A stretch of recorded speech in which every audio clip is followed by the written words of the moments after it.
Good day po. Lalong-lalo na po sa winner natin ng Batch 162 na si Sir Ramil Fronda ng Bagumbong, North Caloocan. Sir, ito na po ang inyong napili unit. Ang H2O. Mini Predator H2O Battle Tank. Yan. Try mo natin. Try muna natin sir bago paliwanag ang lahat. Okay. First shot. Single muna gagamitin. Meron siyang magazine. Tsaka silencer. Libre na yon. Pag binili mo, 25k lang. Second shot. Yung maganda din.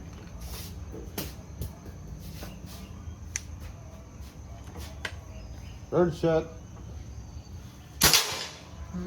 Yan, ito.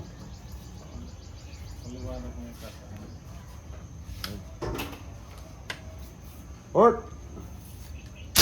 Pang-apat. Ito pang lima. Ayun. Bago yun, ito sir, kasa.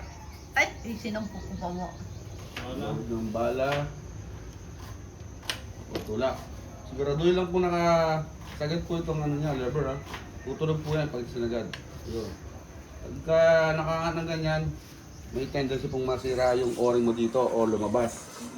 Ikakaroon ko na ng backfire nun sir. Kaya lagi lang pong tandaan to. Okay?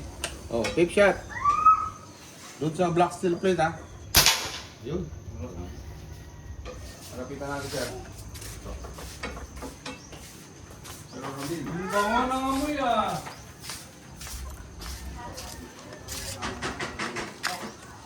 But 162. Ito sir ha. Video. Opo, sana. Dito ako, isang vlogger. Ako dito, papaliwanag natin sir. Okay. Balik tayo doon. Ito. Ito kayo tayo sir. Tapos kung magkakanta ka dito, tignan ang ganyang ano. Minimum 1,000. Sa minimum 1,000, maximum ay 2,500 no? 2,500 maximum. 3,000 PSI. Ito na yun. Tapos ito nga, yung kanyang lever. Folding back na yan ha, sir ha? Tapos nandito ang kanyang power adjustment. Kung gusto mo siyang lakasan o hinahan, nandito sir. Ito. Iikutin mo to. Kung gusto mo lakasan. Tapos siyempre, retractable yan. Yun, natanggal. Balik. Balik. Yun. Tapos, ito kanyang decacker. Itong decacker na to, nagagamit siya pag nakamagasin ka. Importante ito, na malaman mo rin. Pag kinasa mo siya dito, kung nakamagasin ka, pasok ang bala agad. Kung ayaw mo puputukin, dito mo tanggalan. Yun. Yun. Kalabitin ang tabayan ng dahan-dahan, no? Tapos ito ang kanyang output gauge. Ayan.